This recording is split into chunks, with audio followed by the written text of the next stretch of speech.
Watch this woman try and weasel her way out of this question. Why are there deceased people on the voter rolls? You, Mashara, yield back.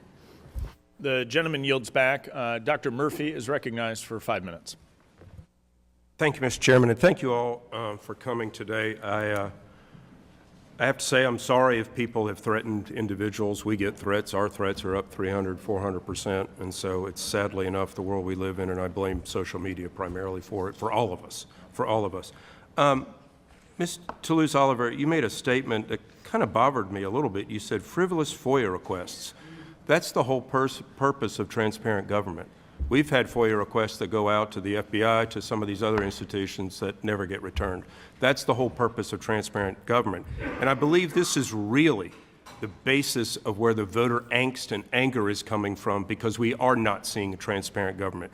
You look at the SBA, and I'll ask Ms. Benson really at this point in time, you want every eligible voter to do something. You're aware that the VA, by executive order, is enrolling people, correct, in your state? We meet people where they are, and if they're veterans or service members, I welcome every opportunity. And are you aware that the two places in the VAs in the state of Michigan are both in Democratic districts? No Republican districts. No, it's actually, whatsoever. That's not accurate. That was accurate yesterday in our VA meeting. No, so this is where it's a website, so it is available to everybody. This is where the angst comes from, because it is do for thee as we tell you to do, and this is where the chairman was talking about. Yeah, we are doing voter registration, but it is only for Democrats. It is not across the board, and this is where the angst and the anger comes from, because this administration has said, oh yeah, we're doing transparent things, but we're not doing transparent things. It is absolutely for Democrats. It is absolutely to try to change elections. And when I got through 2020, I'm a surgeon. I am very objective. Cancer doesn't know Republican or Democrat. I look at things absolutely objective.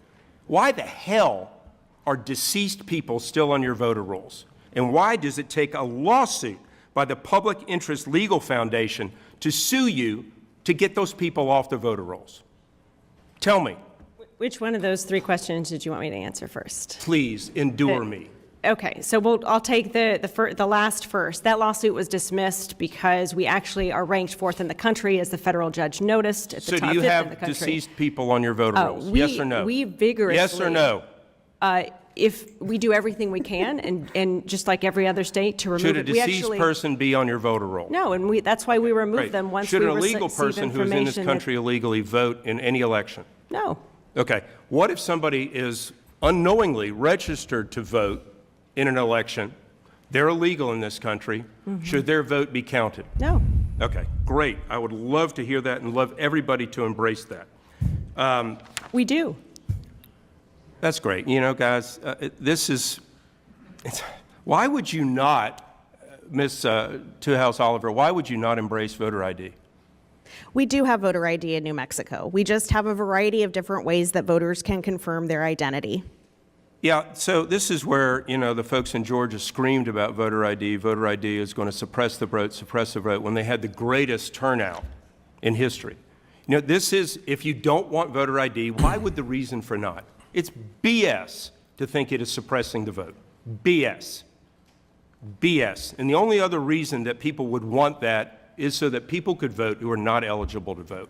And so this is where the angst comes from. It comes from lack of transparency. It comes from smugness. It comes from the fact this administration is doing everything it can to push one particular narrative into a one-party state. And I say that objectively, after looking things objectively and trying to scrub the data, scrub what's going on, and it is absolutely horrible that we're doing this here in the United States. And we didn't find out that about years ago because it wasn't being done. And whoever has been running the White House for the last 3.5 years has been pushing a narrative to try to get one-party rule, period. Amen. Thank you, Mr. Chairman. I'll yield back. What I didn't like is that woman was just sitting there with a smirk, acting all smug. Like, this is not a laughing matter. We need to get our elections in order in this country, because we are no different than a third world country right now. And the fact of the matter is, it should not take a lawsuit for you to make moves to try and change that. And just think, if a woman can act that smug to a congressman, how do you think that she would treat the people that she actually represents? I don't see why we don't make Election Day a national holiday. Everybody's got off, and you can only vote in person on that day. Special exceptions can be made if you're in the hospital and you have actual documentation to prove that. And we also have to go back to paper ballots and bring voter ID. You need an ID to do almost anything in this country, yet to elect the most powerful person on the planet, the President of the United States, anyone can do it. But yeah, let me know your thoughts on this down below. Would you be in favor of a one-day only vote, in-person, paper ballots only? And if Donald Trump gets in 2024, do you think he'll implement that? Let me know. I'd love to hear your opinion. And if you enjoyed, make sure to smash that like, comment, subscribe, and wish you guys nothing but the best. Till next time.